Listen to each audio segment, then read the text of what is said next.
Aqui, quem tem a voz da sabedoria são as janelas, as portas, os detalhes da fachada, curvas caprichosas que contam histórias de um rio que poucos conhecem.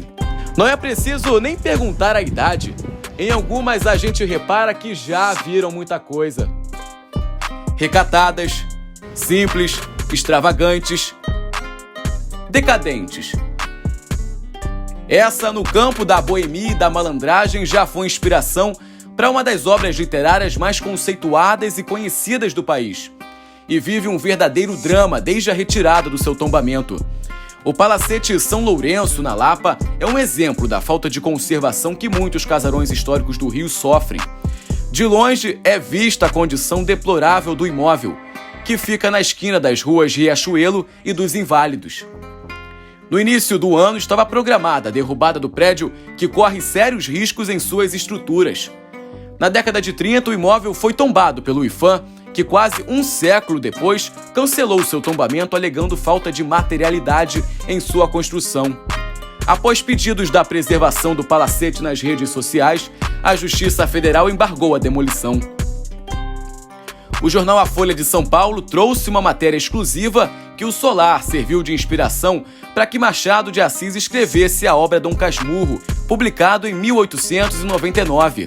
No livro, famoso pela dúvida da traição de Capitu, Bentinho, o personagem principal, morava no solar da rua Mata Cavalos, hoje a atual Riachuelo, que corta o bairro da Lapa. No Rio, que é um grande museu a céu aberto, a gente sempre acaba esbarrando na história do nosso país.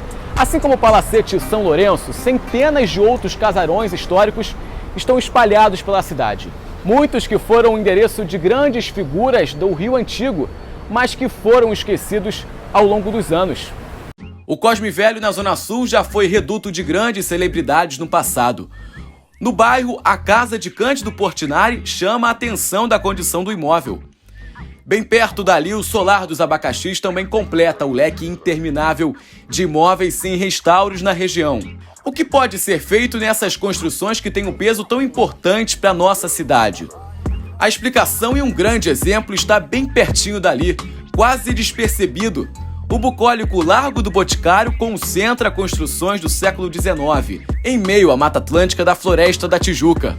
E é um dos poucos lugares onde ainda conseguimos ver o Rio Carioca, antiga fonte de abastecimento de água do rio.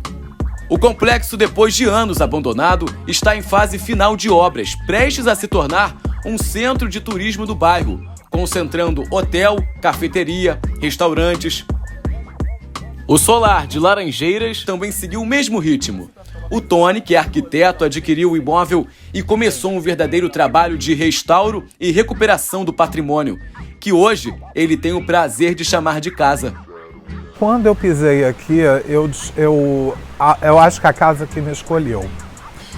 É uma longa história, né? E a gente tem aí mais de... Até a minha compra foram 105 anos esse casarão. Aqui, na verdade, eu não fiz uma restauração em si. Eu fiz praticamente um retrofit, que é o que eu acho que todos esses casarões antigos precisam.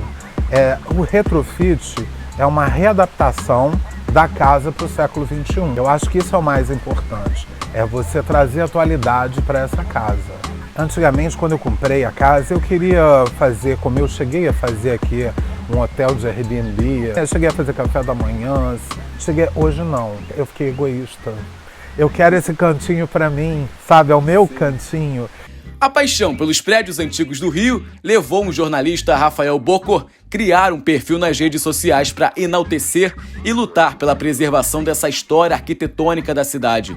O nome da página é Rio Casas e Prédios Antigos, então eu comecei numa forma bem simples, tirando foto só da fachada do prédio e falando o endereço e o pouco que eu sabia. Com o passar dos anos eu fui entrando nesses prédios, conversando com os porteiros, com os síndicos, com os moradores mais antigos e fazendo um relatório completo sobre as informações dessas construções, né? A gente está numa cidade que tem muitas pessoas famosas, cantores, políticos, fatos históricos que aconteceram nesses lugares, então eu dou um relatório completo e eu fui percebendo que o público gosta disso também.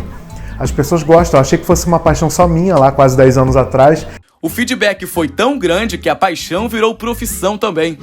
Além de um livro publicado, o Rafael também faz passeios guiados nesses patrimônios. Depois que eu fiz a página nas redes sociais e os livros, os leitores me pediram para visitar esses lugares comigo, né? Falaram, olha, seria ótimo se você fizesse. Só que na época eu não era guia de turismo, eu tive que estudar 1 ano, fazer o curso de guia. Eu já faço, são 14 roteiros que eu faço. Tem Laranjeiras, Cosme Velho, Glória, Leblon, Ipanema, 2 em Copacabana, Centro, Cinelândia. No mês passado, foi elaborado pela Prefeitura o projeto Dias de Glória, que traz exatamente o protagonismo do bairro da Glória na história do município. O secretário de Turismo, Bruno Kazuhiro, reforça a importância da preservação desses espaços.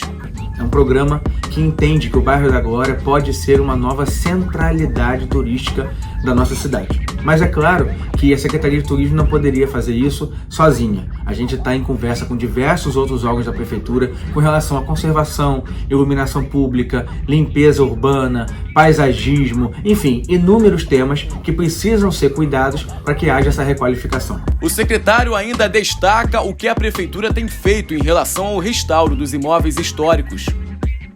A nossa Prefeitura, a partir da Secretaria de Planejamento Urbano e de outras secretarias, está fazendo diversas iniciativas para que esses imóveis sejam reaproveitados com outras utilidades, né? Imóveis que antigamente eram residenciais e que hoje não conseguem uma família manter os custos de um casarão daqueles, né, histórico, grande, de muitos andares e de grande necessidade de investimentos de manutenção.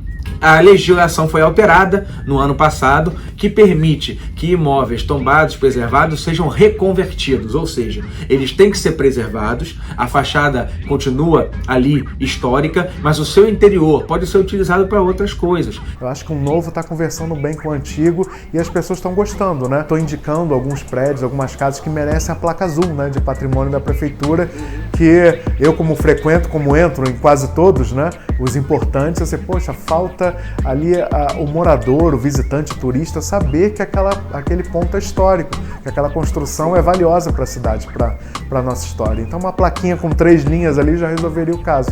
Então está indo num bom caminho, a gente está numa boa fase da arquitetura antiga aqui no Rio de Janeiro.